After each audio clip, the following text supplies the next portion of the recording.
the peak aggregations are only going to get larger. The probability of these things happening is only going to get larger. This is still a race to the bottom in terms of price, but it was about structure. Hello everyone and welcome to the return of the reinsurance business power panels. Yes, we are back for 2026 and it's time to say hello again to some familiar faces. Our global panel includes Damar Buckle, Senior Treaty Broker at Aon Reinsurance Solutions Canada, and Peter Wilkie, Specialty Lead at BMS Group UK. So welcome back both, and I'm going to start by throwing some statistics at you.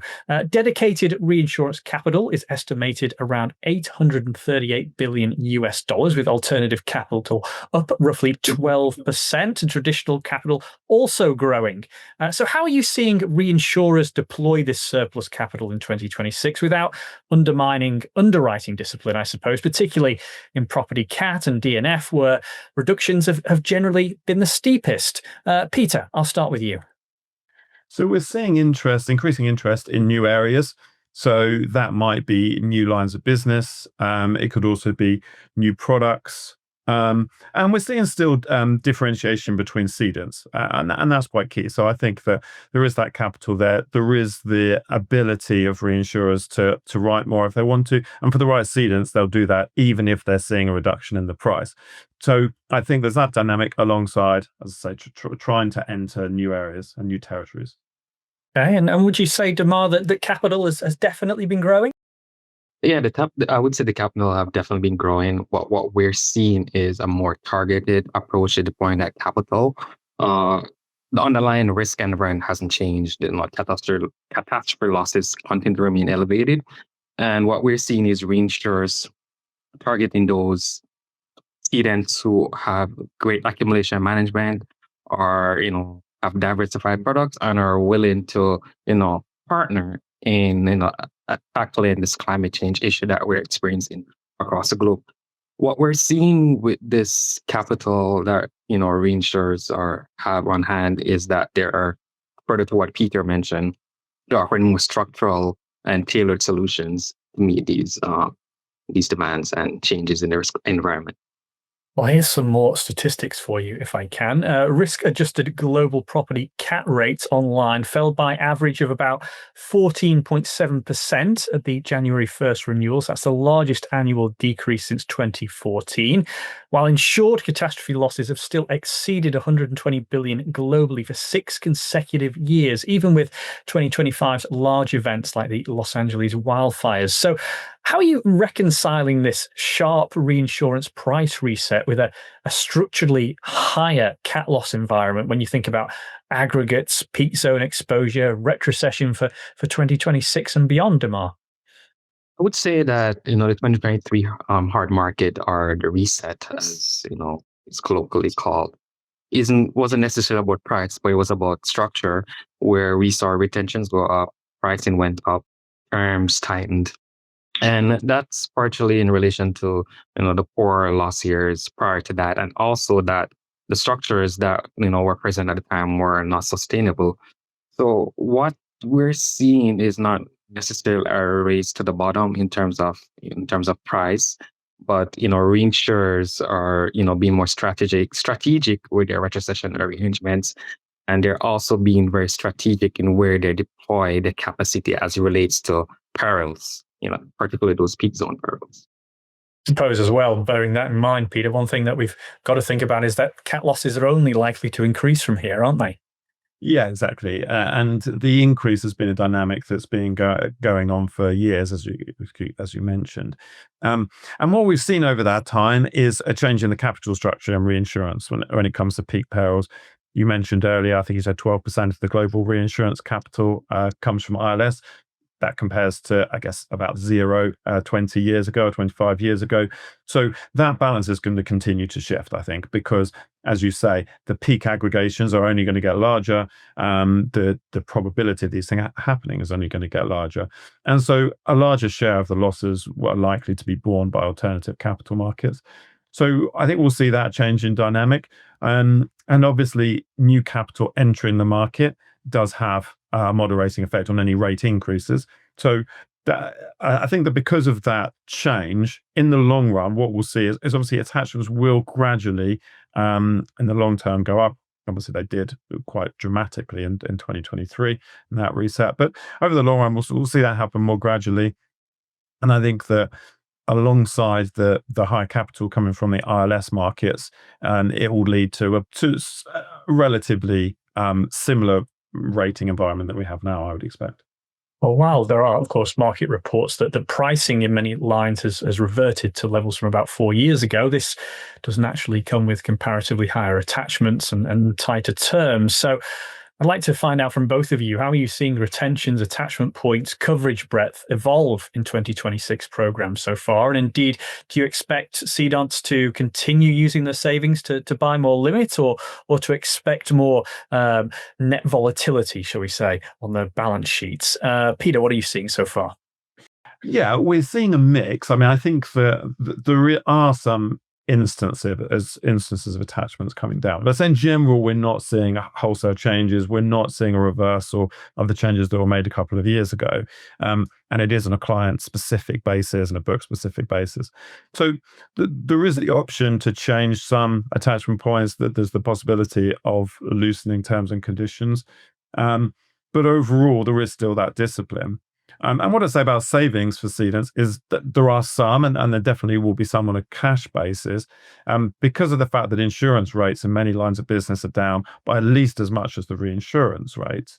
They may well be spending the same or even a higher percentage of their gross income on their reinsurance. So there's not necessarily huge savings to be made. Having said that, where there are savings, we're definitely seeing demand for new products, and we're seeing some demand for mid-year purchases, maybe filling in gaps that were left at the end after the 1/1 period. So yes, it's again a mix depending on the cedant. And Damar, from your standpoint, do you think that structures are being elevated? Attachments continue to remain elevated, since the 2023 hard market. What we're seeing is that has caused cedants to shift the perspective in regards to capital efficiency. So what we're seeing in the market is that cedants are using those cash savings to either purchase more limit or to fill out the co-pars that they had to take on during the 2023 hard market. We're also seeing very large global cedants, interestingly, increase their retention, or increasingly want more savings, as the reinsurers benefit from the higher pricing, but cedants themselves, they have to take on more losses because of the elevated catastrophe environment that we're operating in. So the tables have really shifted. I just want to zoom in, Peter, if I can, with you on the specialty lines for a moment, because most specialty lines, credit, political risk, cyber, marine, energy, construction, they've benefited from favorable conditions and rate reductions. But then others, like aviation, have saw sort of a modest firming after 2025 loss activity, and casualty reinsurance outcomes have been described as perhaps more stable overall. So how are you calibrating this sort of line by line appetite and pricing for 2026 to avoid overcorrecting in what are perhaps some favorable specialty segments in some areas, while still reflecting loss experience and indeed social inflation risk, particularly, of course, in casualty?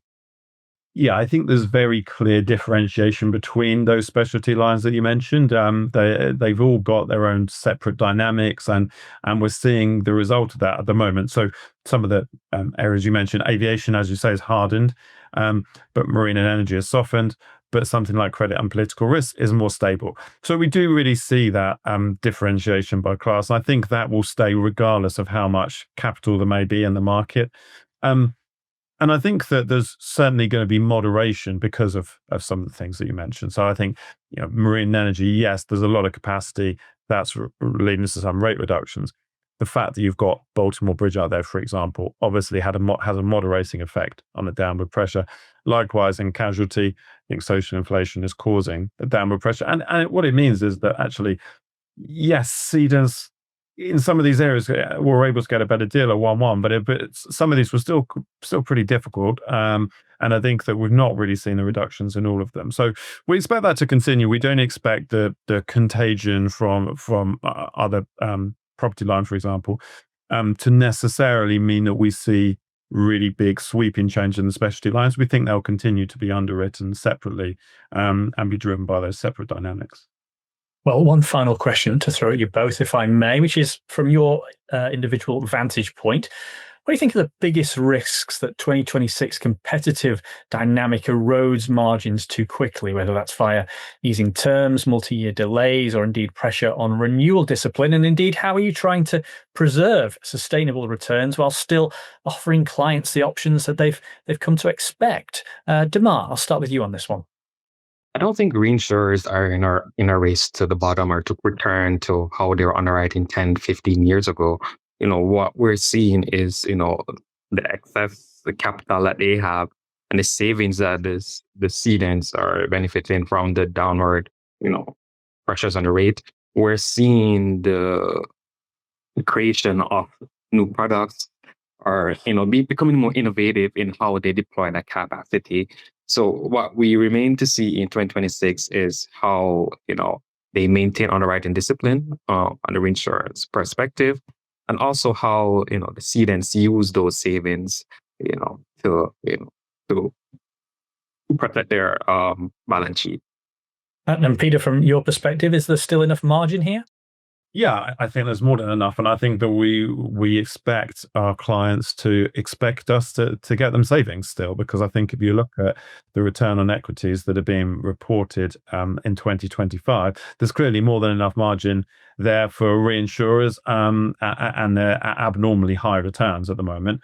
Obviously, what that's done is increased returned earnings on the balance sheets of these reinsurers, and so along with some other new capital coming into the market, that's what's driving the softening. But I do think that cedents have good reason when looking at those two things that I mentioned, that being the high returns from last year for reinsurers and the fact that their insurance books are not making as much money. I think they've got good reason to carry on expecting reductions for the foreseeable future, at least until the end of the year.